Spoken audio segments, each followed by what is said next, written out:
Dünyadaki ve ülkemizdeki çok önemli şah damarı bel kemiği konulara değindiğimiz programımız başlıyor. Sözü daha fazla uzatmadan Ohio Üniversitesi her konunun profesörü, adeta bir Gafka, Sayın Mürsel Onan'ın çok değerli Gaf kalabalığı yorumlarına geçiyoruz. Evet Sayın Hocam, hoş geldiniz. Hoş bulduk. Şimdi bildiğiniz gibi OHAL son zamanlarda çok tartışılır oldu. OHAL biliyorsunuz Fransa'da da devam ediyor ama bu kadar konuşulmuyor. Bu konuyla ilgili neler söylemek istersiniz? Anlıyorum. Şimdi açıkçası biz niye konuşuyoruz ki? Biz niye konuşuyoruz? Yani Fransa konuşmuyorsa biz niye konuşuyoruz? Anlatabildim mi? Ayrıca OHAL uzaması lazım ya. Daha da uzaması lazım arkadaşım. Yani %100 daha da uzaması lazım. Öyle böyle değil. Baya uzaması lazım. Şimdi ne kadar uzamış? Şu kadar ne kadar uzamış mesela? Diyelim şu kadar uzamış değil mi? Evet, o kadar. Onu daha da uzatmamız lazım. %100 uzatmamız lazım. Öyle ki yani 4 gidiş 4 geliş olması lazım. Duble uzatmamız lazım bizim yani. Hocam bravo. Ya tabii ki canım, yani bunu uzatmamız lazım. OHAL'in güven endeksini biz yükseltmezsek yabancı yatırımcı nasıl gelecek ya? Ya işte bunu hiç kimse düşünmüyor arkadaşım ya. Yabancı yatırımcı nasıl gelecek? Yabancı yatırımcı o hale geliyor. O hale geliyor tabii ki. Her şeyi geçtim. Anladın mı? Ya yabancı yatırımcıya ne o halden arkadaşım ya? Sen kimsin? Yabancı yatırımcı sen kimsin ya? Yabancı yatırımcı kim ya? Yabancı yatırımcı gelecek arkadaşım. Yatırımını yapacak. Yatır git, sana ne? Sen kimsin ya? Allah Allah. Bunu uzatmanın alemi yok ki. Bunu bu kadar uzatmanın alemi yok yani. Değil mi? Yani OHAL bizimdir, bizim kalacaktır. Evet. Ayrıca ya vatandaşa ne ya OHAL'in uzamasından? Tutturmuşlar bir yok uzun. Ne kadar uzat? Niye bu uzun ya? Milletin işidir ya. Vatandaş ne yani? Vatandaş karışamaz ki buna ya. Milletin bileceği iştir. Bak büyüklerimiz yani ne diyor? Millet buna karar verir diyor. Evet. Yukarıdan büyüklerimiz buna karar vermiş. Diyor ki uzayacak. Uzattım ben bunu ya. Bitti.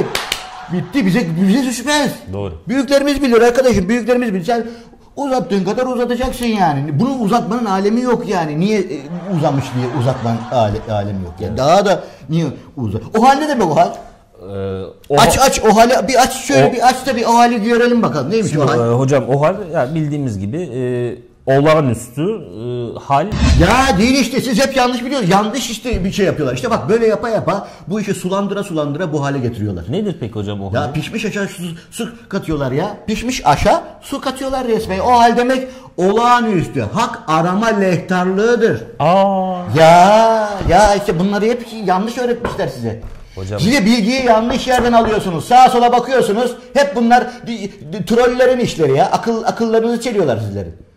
Ya bugün vatandaşın hak aramasını da istemiyorlar bunlar ya. Bunlar var ya vatandaşın hak aramasını da istemiyor. Neden? Kaç milyon kredi kartı borcu olan var? Milyon çok. Çok milyon kredi kartı borcu olan var değil mi? Çok milyon kredi. Ya şimdi OHAL olmasa bu adam kredi kartı borcunu nasıl ödeyecek ya? Nasıl ödeyecek? Çünkü diyecek ki şimdi ya OHAL var. Ben kredi kartı borcumu ödemiyorum diyecek. Sen OHAL'i kaldırdın. Adamın elindeki malzemeyi aldın. Hocam bravo. Ya tebrik et beni. Tebrik et. Vallahi bravo hocam. Tebrik et. Tebrik ederim. Teşekkür ederim ben de. Ya şimdi gerçekten de yani şimdi vatandaşın elindeki hakkı niye alıyorsun sen? Değil mi? OHAL kalkarsa onun da ya ben OHAL var kredi kartı borcumu ödemiyorum falan filan diye şey yapmak isteyecek yani. Evet. Hocam elime alabilir miyim? Tamam şey yapalım. Onun da o hakkı olmuş olacak yani özetle demek istedim. Trump ne dedi Trump? Ne dedi hocam? Trump ne dedi? Clinton dedi. Hı-hı. Eğer kazanırsa dedi. Ben dedi o seçimleri dedi inanmam dedi. Saymıyorum dedi. Bana saymıyorum dedi. Dedi doğru. Beni ilgilenmiyor dedi. Peki hocam siz Trump'ın geleceğini düşünüyor muydunuz? Başkan olacağını düşünüyor? Ben hep Trump dedim. Hep mi? Hep Trump dedim. Ohio'da biz var ya, Ohio Üniversitesi'nde biz hepimiz Trumpçıydık. Öyle mi? Trompet çalıyorduk ya. Yani Trump diye Trump devamlı Trump diyorduk. O derece. Yani. O derece Trump'tık. Yani Trump'tık biz. Hepimiz bir Trump'tık. Evet. Yani Trump'tık. Başka bir şey de yaptığımız yoktu yani. Trump o kadar mükemmel bir adam ki Trump. Hocam peki bir şey soracağım. Yani bütün istatistikler, araştırmalar, analizler Clinton derken siz nasıl Clinton. Trump? Evet. Siz nasıl Trump dediniz? Şimdi bak Trump zaten... Hocam çok büyük bir öngörü bu sizinkisi. Öngörü çok güzel bir öngörü. Yani onu ben bilemiyorum. Yani sizin öngörünüze hayranım. Ya benim öngörüm diye söylemiyorum ama gerçekten güzel bir öngörü. Hatta diyorum ki ya buradan bir önerim olacak. Küçük tefek bir önerim olacak. Bu diyorum Ohio bölgesinde neden bir böyle öngörü stratejisi bakanlığı İnanmıyorum. Ya söyleyemiyorum ama bakanlığını ben talibim açıkçası. Sayın hocam yani müthiş bir öneri bu. Müthiş bir öneri. Teşekkür ederim. Buradan devlet büyüklerimize sesleniyorum. Ohio. Bir dakika. Ohio devlet büyüklerine İngilizce seslenir. Ey Ohio devlet büyükleri, buradan size sesleniyorum. Çok güzel bir öngörü geldi Sayın Mürsel Onan hocamdan. Kendileri diyor ki öngörü bakanlığı açılsın ve evet başına da o öngörü ve stratejisi, gelecek stratejisi bakanlığı değil mi? Yani ona ben hakkıma Illuminati dedik mi bugün? Bugün Illuminati demediysek kapatmayalım bence. Evet. Illuminati diyelim bir kere. Tamam evet. Devam edelim. Trump o kadar güzel bir insan ki. Yani bak kaç yaşında adam. Kadınlar hala kendine bakımlı, güçlü, zengin, parası var. Anladın mı? Yani kadınlar hala onu gördüğü zaman Trump ver o alttan bir dudak falan pozisyonda da böyle yani dudak adam yani. Komple baştan aşağıda. Öpüp bitmez ya adamın alt dudağı. Anladın mı yani? Yani adamın alt dudağı öyle bir alt dudak. Yani öpüp bitmez. Ye bitmez yani. Bitmez yani açıkçası. Kadınlar da biliyor zaten şeyi. Zaten ne demiş büyüklerimiz? Ne demiş hocam? Dudak kalbin aynasıdır. Sen çayın 2 saat içene kadar bak koskoca atasözü burada kaynıyordu neredeyse. Bravo hocam. İyi ki sonuna ekleştirdim. Evet, tam böyle içerken denk geldi hocam. Dudak kalbin aynasıdır. Evet. Dudak kalbin aynasıdır. İnsan dudaktan belli, yani öpüşten belli olur. Patates baskısı değil ki bu. Patates baskısı gibi öpersen olur mu yani? İnsanlık mı bu? Patates kaç lira bugün? Kaç lira? Kaç lira patates? Patates kaç lira hocam? Kaç para? 60-70 kuruş halde. Evet. Çuvalla kredi kartı borcum var. Patatesle öde. Al işte bu katma değerdir bu. Bu halkın yani katma tabii ki canım yani. Doğru hocam. Çok haklısınız. Patatesle ödeyebilirler. Ya ekonomiyi değiştirelim diyorum. Altına çevir arkadaşım. Altına çevir ya. Doğru. Şimdi diyelim ki bak ekonomik kriz var diyorlar. Ekonomik kriz var diyorlar bak. Ya ne ekonomik krizi ya? Kriz senin içinde kafanda kriz var ya. Doğru. Senin psikolojin kriz. Krizlik psikolojiye girmişsin. Ondan sonra diyorsun ki araba bozulunca ne oluyor? Biz altına girmiyor muyuz tamir etmek için? Giriyoruz. İşte şimdi altına girmemiz lazım. Hocam bravo hocam. Yaz bunları. Hocam yani tebrik et beni. Tebrik ederim. Yani ne diyeceğimi bilemiyorum. Ya böyle bir bağlantı nasıl kurabildiniz hocam? Yani bak ekonomi tıkırına girecek o zaman. Yani hocam tıkırında ya ekonomi tıkırında. Sizinle her dakika böyle geçirmek insan her dakika bir şey öğreniyor. Ya estağfurullah. Engin bilgilerinizden hocam. Ben ekonomist değilim. Değilim. Ama bu OHAL falan filan bilmem ne sürekli olarak kullanıldığı da hoş geldin. Hocam elimi alabilir miyim? Alacağım. Teşekkür ederim. İşte bunu devamlı olarak yapınca OHAL falan filan ya sulandırmayın bunu. Ya gözünüzü seveyim yani bu kadar bunu gündeme sokarak sulandırmayın açıkçası. Arkadaşım bak bunu böyle yapıyorsunuz. Dolar yükseliyor sonra. Dolar yükseliyor tabii ki. Nereye yükseliyor? Haberimiz yok. Bilinmez bir yere doğru gidiyor böyle. Gidiyor yani. Nereye gidiyor belli değil. Gelecek. Yer çekimi var. Ne yapmamız lazım peki bu dolar? Yer çekimini bekleyeceğiz. Bekleyemeyiz biz. Yer çekimini bekleyemeyiz. Yani olacak falan. Onu değil. İşimiz başka bizim. Nedir? Ya dolar diye tutturmuşlar bir açıkçası. Evet. Ondan sonra. Ya dolar da olmaz sana ne ya? Sen kimsin ya? Sen kimsin? Yani kimsin sen ya dolar? Ya sen kendi doldurduğuna bakacaksın ya ne kadar dolmuş falan filan ona bakacaksın yani açıkçası. Anladın mı? Yani ya Amerikan doları. Biz Türk milleti olarak alışverişimizi dolarla mı yapıyoruz? Yok. Günlük alışverişim dolar. Sana ne kardeşim ya? Sen ne doları kafana takmışsın da yapıyorsun.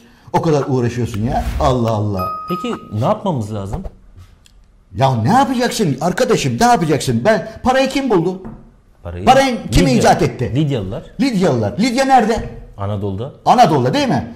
Ya işte dünyanın bütün paralarını biz basmamız lazım. Paranın hakimiyeti menbaı biziz ya. Hak bizim arkadaşım bas doları. Yürü dolara yürü koştur dolara koştur. Ama doları biz koşturamıyoruz.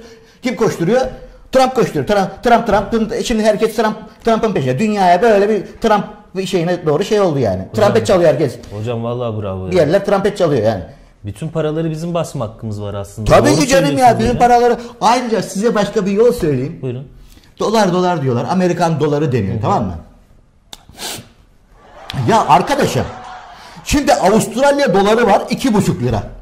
Amerikan doları 4 lira. Neredeyse hani bugün yarın 4 lira olacağı hani bekleniyor falan filan gibi bir ağızlar falan. Olmaz. O kadar olmaz.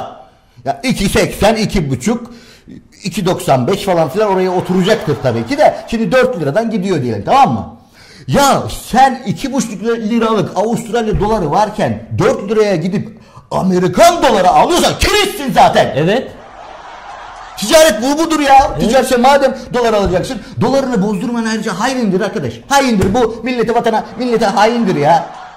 Hocam kesinlikle doğru söylüyorsunuz. Vallahi bravo. Doğalgaz tamam, doğalgaz dolarla, benzin dolarla şey oluyor ya. Ne, ama sen doları bozdurmakla da kalmayacaksın bak Ahmet Ali. Doları bozdurmakla da kalmayacaksın. Onu harcayacaksın. Katma değer yani. Çalıştıracaksın, o dönecek. Bir şey dönecek. Sen önemli değil. Sen kendine bak. Ya sana ne ya? Sen döndür, parayı döndür yani. Evet. Sen iş bu yani, mevzu bu. Akıllı olacaksın Ahmet Ali. Evet, bu işler böyle. Fas'ta devlete ait 2M televizyonunun sabah programında sunucu şiddete maruz kalmış kadınların makyajla morluklarını nasıl giderebileceklerini anlatmış. Yani bu... Fas'ta mı? Evet, Fas'ta hocam. Fas'ta. Ve bu çok büyük tepki toplamış. Ya adam Fas'ta. Adam kafadan Fas'ta. Yani yok, sen... Fas hocam, devlet var ya. Ha, ülke Fas. Fas'ta şey. Ya şimdi şöyle bir şey var bak. Şimdi erkekler çok büyük yanlış yapıyor. Erkekler çok büyük yanlış yapıyor. Kesinlikle hocam. Ya şiddet nedir ya?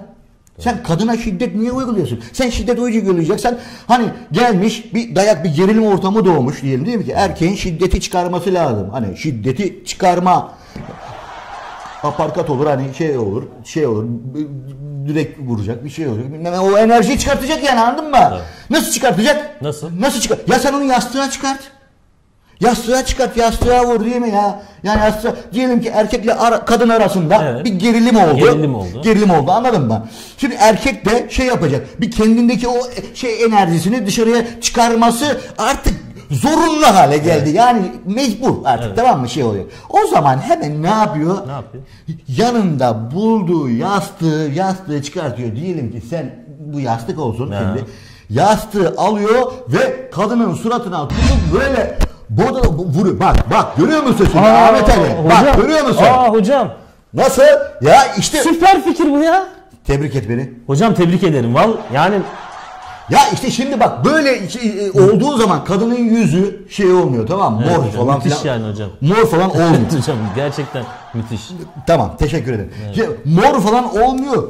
Çünkü kadın da tabii ki ihtiyacı var ya. Yani sokağa çıkacak, insanlara böyle bakkala gidecek, alışverişini yapacak, markete gidecek, komşunun karşı karşıya yüz yüze gelecek. Yani o böyle morluklu falan. Ayrıca ya makyaj yüzünden işte bak Fas yanlış biliyor. Makyaj yüzünden oluyor. Bütün o kadınlar ihtiyarlıyor sonra. Öyle mi? Tabii ki. Sonra atalarımız bir şey demiş. Ne demiş? Ne demiş? Yeni evliler özellikle yastıkları ayırmayın denir. Evet. Bak. Klips. Sen oradan şey yapacaksın ya. Yastıkları ayırmayalım. Niye diyor? Niye diyor? İşte bu yüzden yastığı ayırmayacaksın. Sen devamlı ya hani hiç belli olmaz. Sen de ya işte bak bir gerilim falan olunca sen de çıkartıyorsun. Ya bak slow motion yapıyorum. Evet. Dikkat, bir daha bunu şey yapın. Lütfen evet, siz yalnız biraz yavaş hocam yani. Şimdi slow motion işte bu şekilde bakın gördüğünüz gibi ne oluyor? Yine aynı Ahmet Ali, yine aynı yüz. İşte yastık mucizesi budur. Yastık yani, tabii ki mucizeyi çok önemli. Onu lütfen es geçmeyelim. Hocam yani, değerli görüşlerinizle sizden her an insan bir şeyler öğreniyor. Sağ olun, var olun hocam. Bunları yaz işte, bunları unutmaman lazım. Türkiye'de tuvalet kağıdı satışlarında %14'lük bir düşüş olmuş. Düşüş? Evet. Tuvalet kağıdı kullanmıyor, %14 vazgeçmiş. Bir düşüş. İkrah etmiş tuvalet kağıdını. Evet hocam, bu konu hakkında ne söylemek istersiniz? Vallahi şimdi %14 bir bildiği var tabii ki, ya da şöyle bir şey olmuş olabilir. Hani ekonomik durumda beze geçmiştir belki. Olabilir mi? Ha, tuvalet kağıdımız da burada. Ne olduğunu bilmeyen seyircilerimiz falan filan varsa hani sen de iyi bari şey yaptı, bunu gösterdi. Şimdi beze geçmiş olabilirler, tamam mı? İnsanlar hani çapıtın, biliyorsun tekstilde çok ilerledi bizim ülkemizde. Çapıtlar var, böyle çöpe atıyorlar, torba torba, kolye kolye. Onları falan filan böyle bedavaya falan alıp kullanıyor olabilirler. Kullanat yapmışlardır. Ya da hadi onu da geçtim. Böyle bazı marketlerde falan filan, bayilerde böyle bedava gazete falan filan bilmem ne veriliyor. Tamam mı? İşte oradan gazete kullanıyordur belki yani. Haftalık demek ki şeyini alıyor, anladın mı? Gazetesini oradan artık bedava gazeteyi artık ne yapıyor? Temizliğini temizliyor. Gazete kağıdıyla mı temizliyor diyorsun? Tabii yani bir küçük olarak şey olabilir, bir tahriş edebilir, cildi tahriş edebilir. Böyle bir sızlanma, bir yanma söz konusuysa eğer gazete yüzünden. Ne yapması lazım o zaman? O zaman ne yapacak? Bir demet maydanozu sıcak suda iyice bir şey yapacak, böyle bir kendini kaybedene kadar, yani onlar böyle yumuşayana kadar şey yapacak. Direkt maydanozu oraya yapıştıracak. Lapayı yapıştıracak. Lapayı yapıştıracak orayı. Suyu da artık içebilir. Saplarını da saplarını da şey yapmayalım. Şimdi şey olmasın. Evet. Yani yayındayız. Evet, sap oraya. Evet, lapa yapacak. Yani özetle tamam. Lapa yapacak. Lapayı oraya hemen anında. Bir de sizin daha önce söylediğiniz bir taktik vardı hani yıkadıktan sonra. Yıkadıktan sonra evet, çok bir önemli. Kere konuşmuştuk onu sizinle. Konuşmuştuk onu, bahsetmiştim size. Yani basur olduğunda siz bana tavsiye etmiştiniz onu. Zaten basurda hep bana geliyorsun. Olmuyor yani. Dikkat et. Şimdi mesela illa bir şeyi de silmek gerekmiyor. Yani yıka çık. Değil mi? Yıka çık. Sulu falan kalıyor. Sulu falan kalıyor diyorsun. O zaman mesela şöyle hafifçik kalkıyorsun. Anladın mı? Şöyle böyle titretiyorsun, tamam mı? Titretiyorsun. Şöyle. Şekil hareketi. Tabii. Ondan sonra sen fazla kalkmayacaksın ama 45 derecelik açıyı vereceksin. Şöyle böyle. Yani anladın mı? İstersen yandan da göstereyim. Yok neyse, şey yapmıyor sana şimdi. Evet. Şimdi yani onu yapıyorsun. Biraz da şu titrenince o kalan ıslaklık, pH vücuttaki daha tam olarak şey olmamış. Onu da Ahmet Ali ne yapıyorsun ya? Hocam çayım bitti de. Çayım bitti. Tamam, afiyet olsun. Şimdi onu da böyle nasıl olsa dona sürtüyor ya. O don onun geri kalan ıslaklığını emeceği için, anladın mı? Sen yürü artık, işini gücüne bak. Tamam, doğru. Tükettiğimiz tavukların yamyam olduğu söyleniyor. Beyaz et yamyam. Yani tavuklara verilen yemler yine tavukların parçalarından üretiliyor. Kendilerini yiyorlar yani bir nevi. Yamyam tavuklar. Bu normal. Yani olabilir tabii ki. Şey değil ki, normal yani. Nasıl hani deniyor ya, kafayı mı yedin falan. Yani o da şimdi kendisini yemiş oluyor. Artı şöyle bir şey düşün. Şimdi balık avlıyoruz diyelim. Evet. Tamam mı? Sen balığa yine yem olarak balık takmıyor musun? Evet. Balığı yiyor. O zaman balıklar da yamyam diye. O zaman balıklar da yamyam. Hadi bakalım. Doğru hocam. Bravo. Gerçi bu yasada şey var. Deli dana hastalığına gönderme var. Diyor ki zamanında deli dana için de böyle şey yapmışlar. Yani danayı yiyince delirdiği için zamanında danayı yiyor, deliriyor. Ondan sonra insan da bunu yiyince hasta oluyor. Evet. Deli dana hastalığı olabilir anlamında. Bu yasa kalkıyor sonuçta. Doğru. Yani yasaklanacak. Şey yapma. Her şeyi de şey yapmayın ya, bu kadar da ya. Konu etmeyin yani ya. Kontrol lazım. Her şeyi kontrol lazım. Merak etme sen. Sıkıntı yok ya. Rahat olacaksın yani. Nedir bu gazeteler getirmişsin? Şimdi hocam biraz da gazetedeki haberlere değinmek istiyorum. Şöyle şurada ikinci sayfada bir haber dikkatimi çekti. Bu da çok önemli. Köylü kadınların dul isyanı başlığı altında bir haberimiz var. Şimdi Trabzon'un Araklı ilçesine bağlı Dulköy sakinleri isimlerinden rahatsız. Bizi rencide ediyor diyen bazı köylüler köyün isminin değiştirilmesini talep ediyor. Doğru, haklı talep ya. Değil mi? Tabii ki canım ya, haklı talep yani. Ne olacak, bu bütün kadınlar Dulköy adı yüzünden dul kalıyorlar. Dul kalmıyorlar, evlenemiyorlar da yani. Evlenememiş kadın yazlar. Nasıl şey yani, bir de dul diyorsun yani onlara.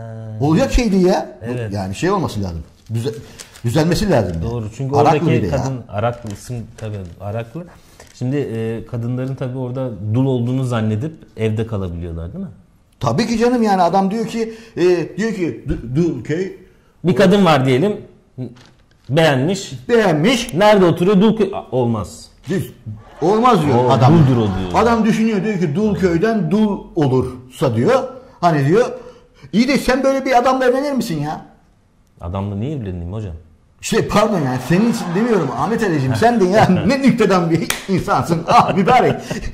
Ya şimdi demek istediğim şey şu, yani bir kadın böyle düşünen bir erkekle evlense, yani dul köyden ancak dullar çıkar falan filan diye düşünen bir erkekle bir kadın evlendiği zaman, neyse ya, karıştırdın sen bu konuyu ya, çok karıştırdın. Ya nedir bu ya? Hocam, karıştırıyorsun bir saçma sapan haberler bunlar hocam, ya. Özür dilerim, çok haklısınız. Yani sizi kızdırmak değil amacım. Birkaç haber daha okumak istiyorum şimdi. Yine gözüme takılan birkaç gündem var. Evet. Şimdi hocam burada Maliye Bakanı bir tamam, gel sana böyle bir ÖTV artışından 3 milyar bekliyoruz demiş. Bu konuyla ilgili ne söylemek 3 milyar ama Maliye Bakanı demiş. Evet, tamam, doğru. ÖTV var 3 milyar falan filan da. Doğru, haklı. Çok güzel. Çok güzel. Bence bu ÖTV'yi çarpı 2 %100 daha şey yapmamız lazım. Yani daha uzatmamız lazım. Öyle mi? Tabii her şeyi uzatmamız lazım bizim. Yani bizim önemli olan bu tip şeyleri, vergi olsun, şey olsun, bunları uzatmamız lazım. Yani ÖTV'de neyse yüzde, o yüzdenin bir yüzde daha olması lazım ki onun bir şey olsun. Mesela ne olmuş? 3 milyar bekliyoruz diyor. Evet. Bir %100 daha yapsa ne olacak? 6 milyar. Hop cepte. Nerede? İşini göreceksin. Bence daha uzatmamız lazım bunları yani. Hocam bravo yani. Bunları daha uzatmamız lazım yani. Daha uzatmamız lazım yani Ahmet Ali. Bildiğin gibi değil ya. Evet hocam. Bir saniye bir haber daha vardı hocam. Onu da evet.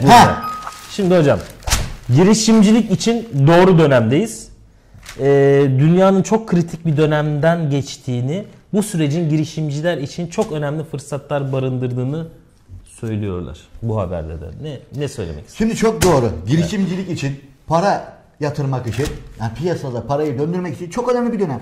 Evet. Nedir? Yani bu hatta Çinlilerin kuzeni Japonlar var. Onların da teyze oğlu Koreliler var. Bir de üst katında Kuzey Koreliler var. Ondan sonra gel Malezya, oradan gel Pakistan'a inme, şey yapma. Oradan şeye git. Onların bir atasözü var onların. Ne? Moğolların gitmeden önce şeydeki. Diyor ki krizi diyor fırsata çevirin diyor. Duydum onu, evet hocam. Duydunuz değil mi? Sende de var zaten biraz. Evet, değil mi? Var. Yani o bölgede yakınsın sen de. Güney Kore'den bir şeyimiz var. Güney Koreli. Evet, Güney Kore'den akraban var. Evet, işte yani oranın krizi fırsata çevirin demek istiyor yani. Adam daha ne desin ya? Yani ya bunları görmemiz lazım. Bu söylemese kimse de krizi fırsata çevirmeyecek. Mesela herkes böyle salak duruyordu. Ama işte söyleyince ne oluyor? Harbiden lan krizi fırsata çevirelim falan filan. Birdenbire uyanıyor. Tabii 3'e 5'e bakıyor ondan sonra. Nereden indireceğiz falan. Değil mi? Ona bakacaksın ya sen. Allah Allah. Hocam bravo. Geç. Var mı başka? Hocam bir de bu şeyler var.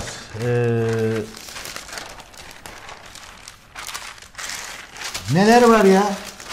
Yok başka burada bir şey. Yok burada başka bir şey. Hocam o zaman geç hemen seri ol. Bizim daha çok işimiz var ya. Hocam o zaman daha Ohio'da benim bir sürü profesörlük masamdaki şeyler duruyor ya. Daha bir sürü rapor okuyacağım. Hocam şu anda bir işaret geliyor. Programın sonuna gelmişiz. Ciddi mi söylüyorsun? Evet hocam. Ya bana uyar. Benim Ohio'da raporum var ya. Yani. Ohio'dan raporum var benim öyle ya. Mi? Tabii canım. Benim raporum var ya.